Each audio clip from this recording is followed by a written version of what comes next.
Hello everyone, मैं मिथुन सिंह स्वागत करता हूं आप सभी का। आशा करता हूं आप सभी बहुत अच्छे होंगे। झारखंड 26,001 शिक्षक भर्ती के मामले में जो भी बातें सामने आएगी उसके बारे में मैं रेगुलरली आपको अपडेट देता रहूंगा। एक नई खबर आई है, एक नई डेवलपमेंट सामने आई है कि सरकार इस पे देर क्यों कर रही है।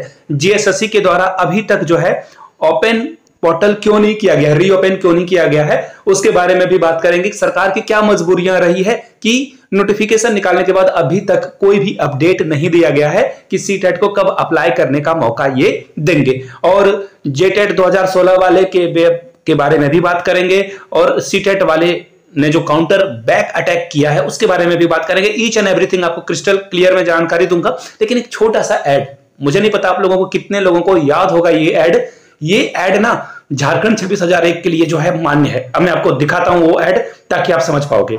यहां से देखिए। पॉलिटिक्स में तो आपके वाट लग जाएगी। अब उनका अक्खा लाइफ लेमिनेटेड ऐसा अपन खूब चलेगा।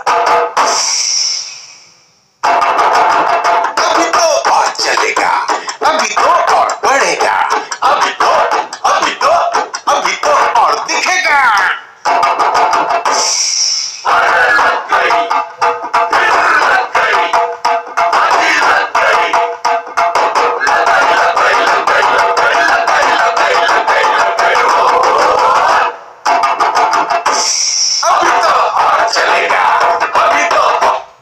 चलो, ये ऐड चलाने का एक जो आपने कैची सा लाइन सुना ना, अभी तो और चलेगा, इसीलिए मैंने ये ऐड आपके सामने रखा कि यह भर्ती अभी तो और चलेगा। अभी और लंबा टिकने वाला है। और सबसे ज्यादा फायदा किनको होगा उसके बारे में भी बात करेंगे। सुप्रीम कोर्ट जाने पे भर्तियां में जो विसंगति है उसके ऊपर भी बात करेंगे कि किसे नुकसान सबसे ज्यादा होने वाला है। बिल्कुल ऑनेस्ट ओपिनियन में देने वाला हूं। जिसे लेना है ले, जिसे नहीं लेना है नहीं ले, क्योंकि कॉन्स्टिट्यूशन में सभी को हक है। किस बात पे अमल करना है, किस बात पे नहीं अमल करना है, आपके विवेक के ऊपर निर्भर करता है ये सारी चीजें।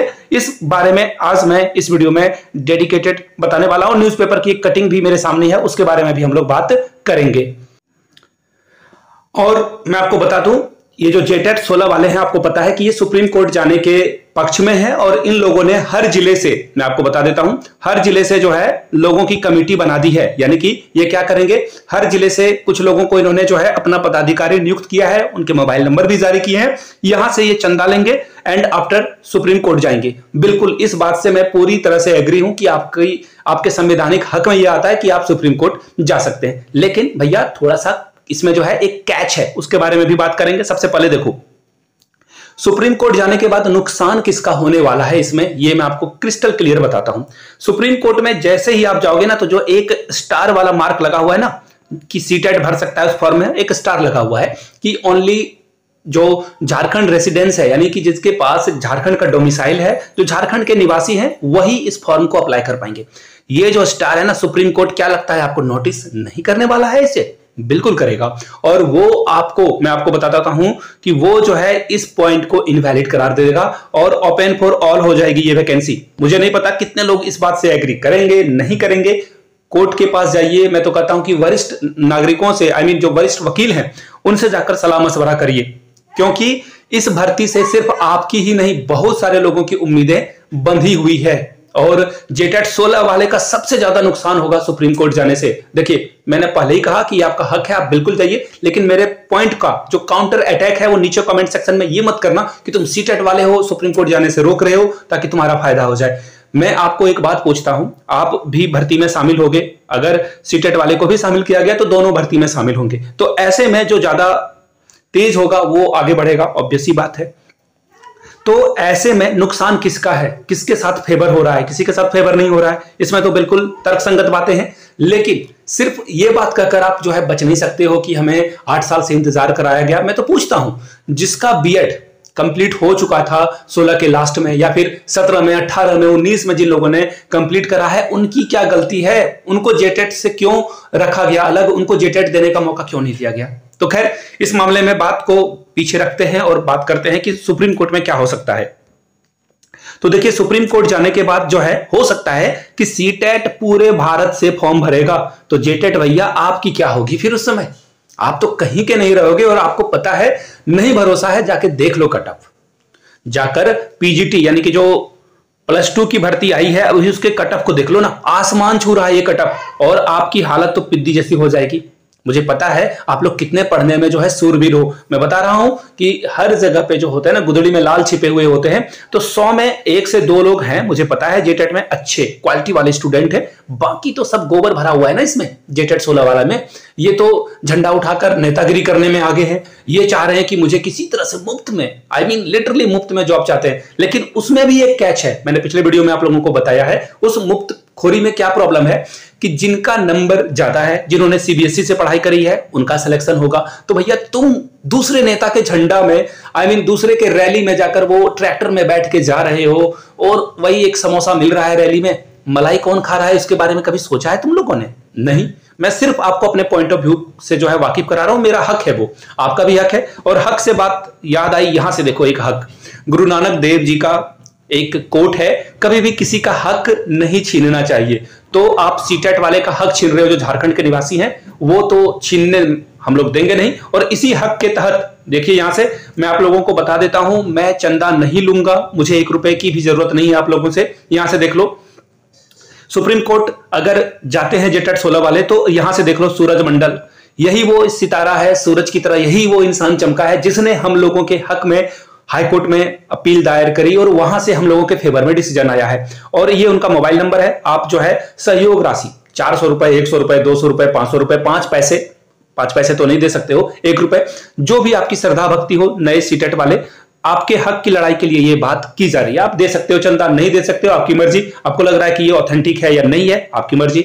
मैंने आपको सिर्फ ये बता दिया कि हम लोग जो सीटेट वाले उत्तीर्ण अभ्यर्थी हैं, हम लोग भी जो है सुप्रीम कोर्ट जाएंगे, काउंटर बैक हम लोग भी करेंगे। और हक वाली बात है ना कि हक मांगा नहीं, छीना जाता है, झपटा जाता है। तो हम लोग भी अपने हक के लिए आगे आएंगे। आप लोग सहयोग राशि दे सकते हैं, आपको लगता है कि ये जेन्युइन है तो दीजिए अपने रिस्क पे। अगर आपको लग रहा है कि ये ठीक नहीं है, गलत है, कोई गलत तरीके से चंदा ले रहा है, तो आप मत दीजिए। मैं क्रिस्टल क्लियर सारी बातें बता दूं, इससे मेरा कोई लेना देना नहीं है, मैंने आपको सारी बातें बता दी।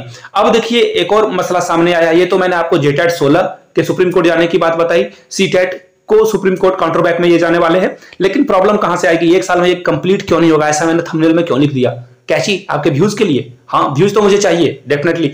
मैं ना अपने आप को दोगला साबित नहीं करना चाहता हूं, कोई दोगलापन में नहीं रखना चाहता हूं। हाँ, व्यूज मुझे चाहिए, लेकिन इसके पीछे का भी एक रीजन है। यहां से देखो, आप आज के प्रभात खबर रांची वाले एडिशन को आप पढ़ोगे, सहायक आचार्य की तर्ज पर सृजित होंगे उर्दू शिक्षकों के पद। सरकार चाहती है कि दोनों की परीक्षा एक साथ साइमल्टेनियसली, यानी कि एक साथ ले ली जाए, हैंड इन हैंड में जो है दोनों भर्ती एक साथ हो जाती है, तो काम आगे बढ़ेगा।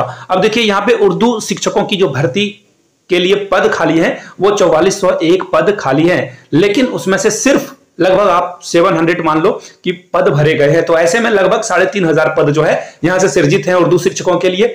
तो सरकार जो है इसके ऊपर जो है मांग रही है, इसकी तैयारी शुरू कर दी है। किसने?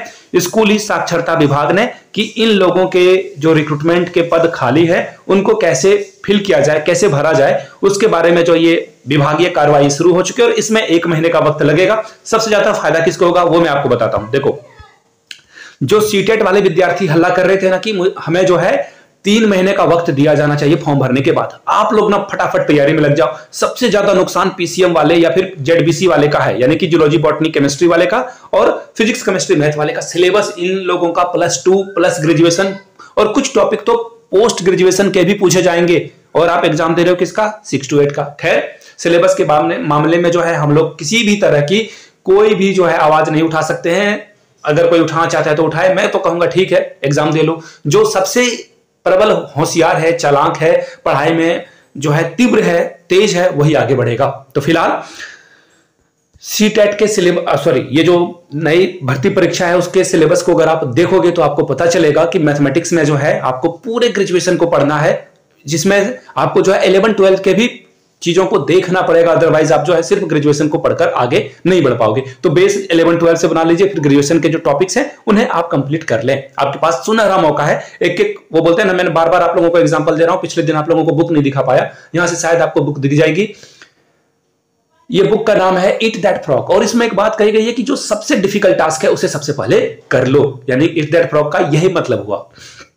मेढक को खाना नहीं है, बल्कि उस जो डिफिकल्ट टास्क है उसे कंप्लीट कर लेना। इसमें एक और बात बोली गई है, आप एक बड़े हाथी को कैसे खाओगे, तो उसे खाने का सीधा सीधा तरीका है, एट अ टाइम एक ही बाइट आपको लेनी है। एक बाइट आप अगर हाथी का खाते जाओगे तो पूरे हाथी को आप खत्म कर सकते हो। हाथी मतलब जायंट टास्क, बहुत बड़ा टास्क आपको दिया गया है, उसे आप धीरे धीरे धीरे धीरे धीरे टॉपिक बाय टॉपिक खत्म कर सकते हो। तो सिलेबस पे ध्यान दीजिए आप लोग, छात्र नेता बनने की जरूरत नहीं है, जो घर बैठे चंदा दे सकते हैं। मैं फिर से आप लोगों को बता दूं, यहां से सूरज मंडल जी का नंबर है, ये मेरा नंबर नहीं है। आप इन्हें देना चाहते हो चंदा तो दे दीजिए। अगर आपको लगता है कि सीटेट के लोगों के हक में ये आगे आ रहे हैं तो नीचे कमेंट करके एक बार आप लोग सीटेट जरूर लिखिएगा कि सीटेट विजय होगा इस अभियान में। और मैं तो कहता हूं, मैं बार बार कहता हूं, मैं फिर से एक बार दोहरा देता हूं, मुझे सीटेट में अगर सीटेट वाले को अलाउ किया गया है, आई एम हैप्पी। अगर जेटेट की एक और परीक्षा लेकर भर्ती करा जाए तो आई एम सो हैप्पी। इसका क्या रीजन है? क्या मेरे घर में कोई सीटेट पास नहीं है? नहीं, ऐसा कुछ नहीं है। इस जेटेट को करा लेने के बाद ना, जो वो कंडीशन रखी गई है कि 3 साल के जॉब के बाद कोई अगर जेटेट पास नहीं करता तो वो अगर मगर वाला जो कंडीशन है वो कंप्लीटली वैनिश हो जाएगा, खत्म हो जाएगा, लिटरली वो खत्म हो जाएगा। तो ऐसे में ये अगर हो जाए तो ठीक है, भर्ती आगे बढ़ेगी 2-3 महीने। लेकिन अगर इसके साथ भी सरकार जाने चाहती है, आई एम विद सरकार, I don't have a issue. मेरा कोई भी एजेंडा या कोई इशू नहीं है। दोनों में से जिस भी पथ पे सरकार चलना चाहे, मैं सरकार के साथ हूं।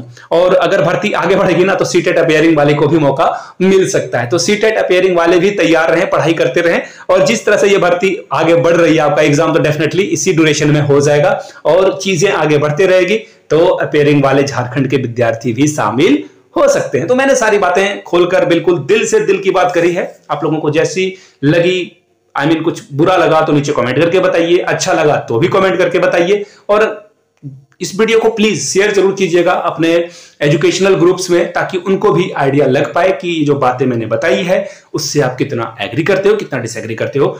मैं भारत के संविधान में बिलीव करता हूं और उसमें जो है आप किसी के पॉइंट ऑफ व्यू से डिफर भी कर सकते हो और अपने विरोध भी जता सकते हो संवैधानिक दायरे में रहकर। चलिए वीडियो को समाप्त करते हैं। Have a good day, thank you so much.